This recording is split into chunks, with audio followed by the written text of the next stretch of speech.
Yeah, that's right. You know, we've got more magic to bring you here, Paul, as well. We're not done yet. That one was actually pretty quick. And that means we get a little bit of time for Camillo Lukesch versus Simon Görtzen. And that's Mono Black Zombies versus Dimir Delver. So we're kind of getting a different look at standard here, Paul. Oh wait, this wasn't the metagame you expected at the No, top tables no. here, round 13? No, I was more of the one that we just saw. Right. Yeah. Is it Epiphany Mirror? And instead, we're looking at yeah, kind of two. I guess we could call them rogue decks, right? Oh, yes. What else would you call them? I'm gonna call them a rogue deck. I'm All in right. for it. All right, there's Concealing Curtains hitting the battlefield here for Camille. I love that card. Well, this is quite the aggressive curve here for Simon Görtzen, but the Concealing Curtains doing a good job of getting in the way for the time being here.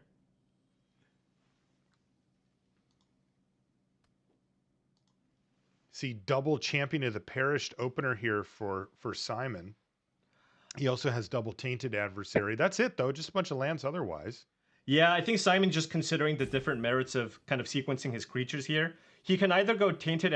If he goes Tainted Adversary this turn, next turn he can go Champion Tainted Adversary, and he gets to basically unload his entire hand. The alternative would be to just play out the Champion of the Parish this turn, and that maximizes the number of counters you would get overall on your champions. But it looks like Simon's just going for the full mana utilization plan here. Yeah, sometimes it really matters to get every single counter you can on your Champion of the Parish, and you want to maximize for that. But that's not always the case. Sometimes mana efficiency is better. Okay, back over to Simon. Ooh, he finds Infernal Grasp here, so he can actually get a blocker out of the way if he'd like, and he can play the Champion this turn too. That's got to be tempting. Yeah. One thing Simon does need to be mindful of is Crippling Fear. That's not a card that we see all that often these days. Oh my. But against a zombie deck, seems like it could be pretty good. Yeah. Wow. Okay. You see it in hand here.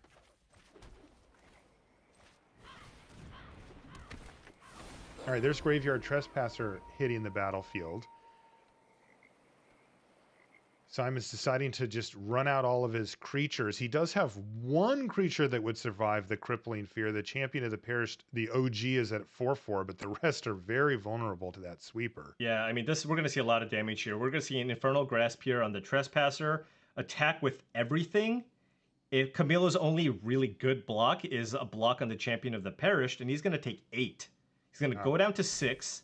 You play Crippling Fear, you still have a Champion of the Perished and a Faceless Haven that you need to deal with on the following turn, and you basically, the only way you can survive is chump blocking one of the 4-power creatures with the Concealing Curtains. So over the course of the next turn, next couple of turns, if that's the sequencing that occurs, I mean, Camillo's going to be in a lot of trouble. Even after Crippling Fear. Yeah, it's interesting because Simon's ahead right now. You know, he certainly has had a much quicker start. This is what he wanted to see. He's going to have to discard his Swamp. He's out of cards, and he gets a nice big attack here, but he's not going to have much of a board after this. Right, but remember, he's going to be at 6. We're going to see a Crippling Fear. And then he's going to have to chump block the 0/4 with one of the 4/4s and go down to 2. Yeah.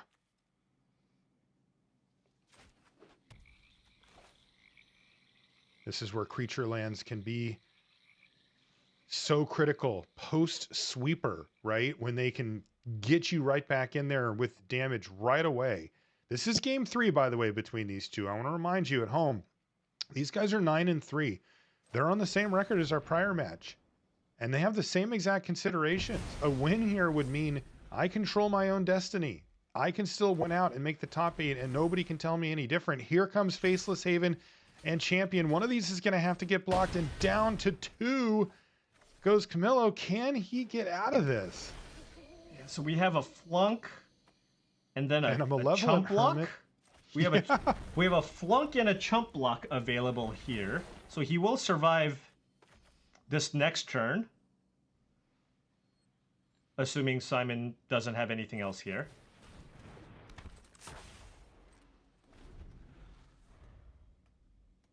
Oh. Tainted Adversary. That was That a is card. huge. Oh, That's going to get him man. 6 power on the board. All lethal. 3 lethal threats he'll have just from that one card. Yeah, he'll have 3 lethal threats. So Simon likely? I mean, I guess you could run out the adversary here first to see, but next turn we're going to be looking at the very least at Tainted Adversary, 2 Decay tokens, and a Hive of the Eye Tyrant. Oh, wow. Yeah, this is so much heat here from Simon. He just has no chill in game 3. There's the flunk. That's enough to kill the champion. But the follow-up play is devastating. Look at this. Tainted Adversary. You only have to pay once here to get the 2/2/2 decay zombies, but they're all lethal. So Graveyard Trespasser and Suspicious Stowaway. So that's not enough though, right? Well, the Eye Tyrant has Menace. It's just going to blast on through. Well, it is nighttime. So he actually got 2 drains. Right. You're right. He got 2 so he's drains. up to 4. Yeah, so he's up to 4. Oh, man, this is so close. Field of Ruin was the draw step there for Görtzen. That is not lethal. So Hive of the Eye Tyrant will no longer kind of be a lethal forced block. Right. Given that he's at 4 now. But what happens if he just attacks with everything? You could just block all 3 creatures that are in play right now. Yeah, yeah. Take the 3 and go to 1. That's right.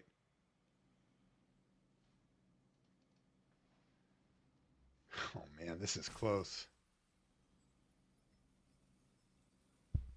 And you probably want to go with the... Well, so the alternative is Faceless Haven, right? So that's a lethal attack as well by itself. So you attack with Faceless Haven. That probably gets blocked by the Trespasser.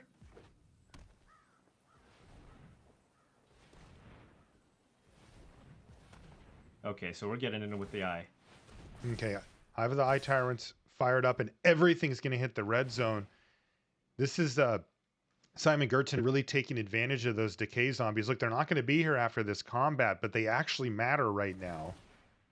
And the blocks are pretty awkward here for Lukesch as he just... Yeah, I mean, when you start trading your creatures for the decay zombies, you know you're not in a good spot. He's going to go down to 1. Only the Graveyard Trespasser is left on the battlefield. Okay. But it did transform. So it transformed. So maybe attacking is better? How many... we can Agadeem's Awakening for 2. Is there a 1 and a 2 drop in the graveyard? I think there's a Concealing Curtains and a Stowaway / Hermit, right? Yeah. Yeah, is that enough? You'll be at 3? No, that's not going to be enough. You don't want to attack. I don't think you want to attack. Because you'll only have 2 creatures and you're facing two lethal threats. One of them 2 lethal threats, exactly. Yeah. One which has menace. So you can survive though, right? You can go Awakening for 2, and you'll have 3 blockers here.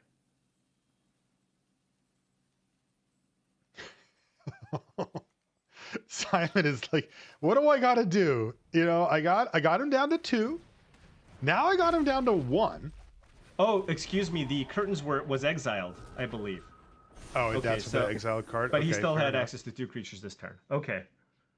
That unfortunately did transform his Graveyard Trespasser back again, but no choice there. Still a 4/4. Looks a lot better.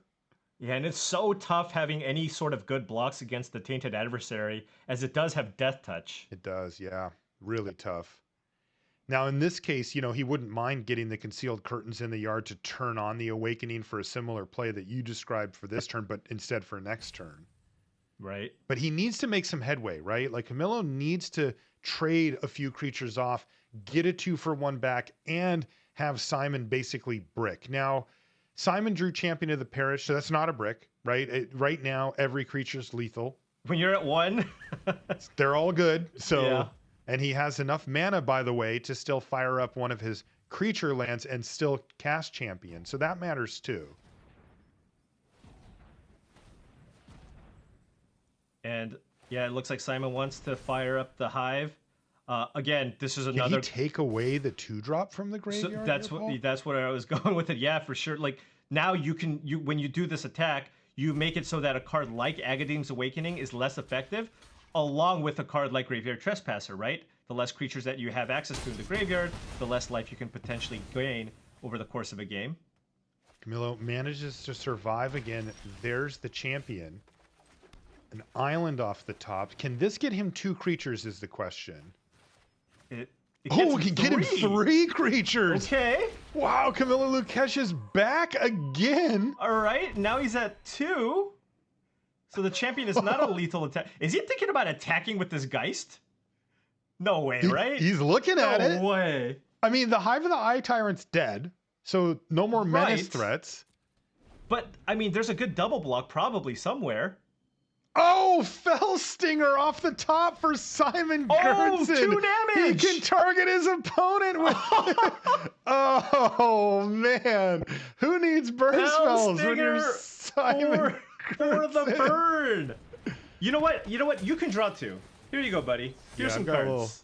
Got a little gift for you, old friend. So brutal. You know, I did not anticipate a match ending in that fashion. No, the Fell Stinger burnout plan gets there for Simon.